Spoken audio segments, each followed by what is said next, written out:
Bismillahirrahmanirrahim. Assalamualaikum warahmatullahi wabarakatuh. Baiklah, perkenalkan, nama saya Eka Saputra dari Prodi Akidah Filsafat. Di sini saya akan menjelaskan mengenai toharo, najis, dan hadas. Yang pertama adalah toharo.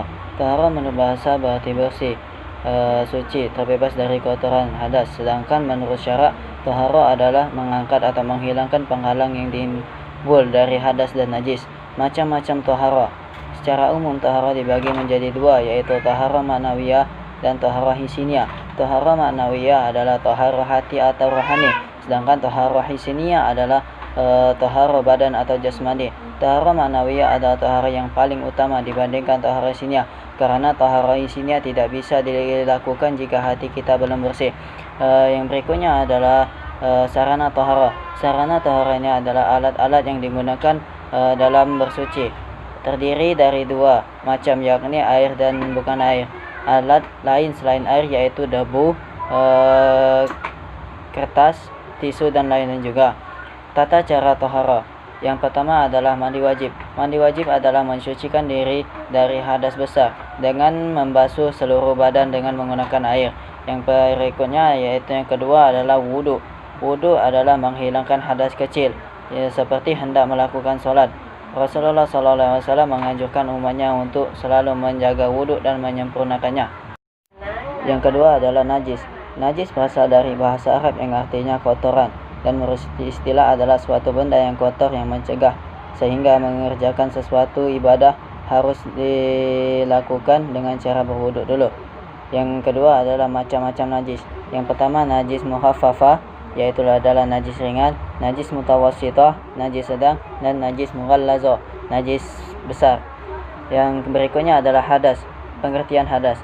Hadas adalah yang ini berasal dari bahasa Arab yang berarti suatu peristiwa, sedangkan secara istilah hadas adalah keadaan tidak suci seorang sehingga menjadikannya ragu tidak sah dalam mengerjakan suatu ibadah.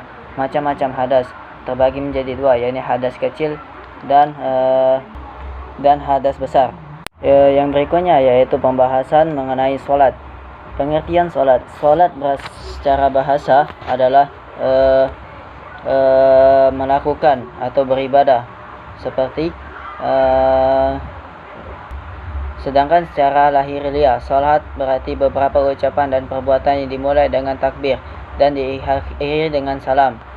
Dasar hukum sholat ini sesungguhnya bagi kaum muslimin dan muslimat bahwasanya salat adalah hukumnya wajib, seperti firman Allah Subhanahu wa taala, wa aqimus salata wa atuz zakata warka'u ma'ar raki'in, dan dirikanlah salat, laksanakanlah zakat, dan rukuklah berserta orang-orang yang rukuk. Syarat-syarat salat dan rukunnya. Yang pertama syarat salat. Adapun syarat salat yakni Islam baligh bakal suci dari hadas, sedangkan syarat sah salat suci dari hadas, suci badan, menutup aurat, telah masuk waktu salat. Rukun salat yaitu niat, berdiri, takbiratul ihram, membaca al-fatihah, rukuk, i'tidal, sujud, dan duduk di antara takbir. Macam-macam salat. Salat terbagi menjadi dua, yaitu salat wajib dan salat sunat.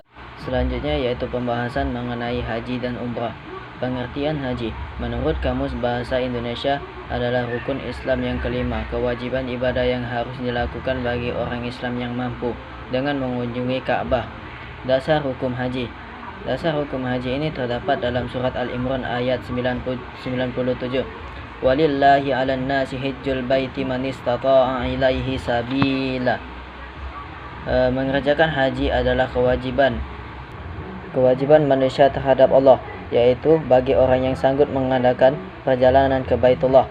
Rukun haji ini terbagi menjadi 6. Yang pertama ihram disertai niat, wukuf di Arafah, tawaf di Baitullah, sa'i antara Safa dan Marwah, bercukur untuk tahallul, dan tertib. Wajib haji ini berpakaian ihram dari miqat, bermalam di Musdalifah, melontar jumrah Aqabah, bermalam di Mina, melontar jumrah ula, wusta, dan Aqabah, dan tawaf wada. Yang berikutnya yaitu membahas mengenai nikah dan mahar. Yang pertama adalah pengertian nikah.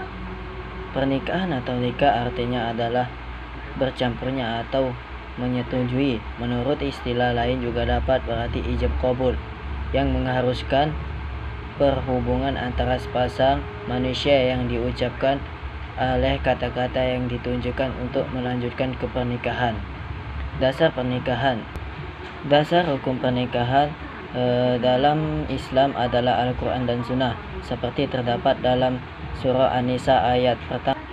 Yang berikutnya adalah pengertian mahar. Mahar adalah sejumlah harta yang diberikan oleh mempelai laki-laki kepada mempelai perempuan. Sekian pembahasan dari saya. Bila ada kata yang salah, saya mohon maaf. Kepada Allah saya mohon ampun. Wassalamualaikum warahmatullahi wabarakatuh.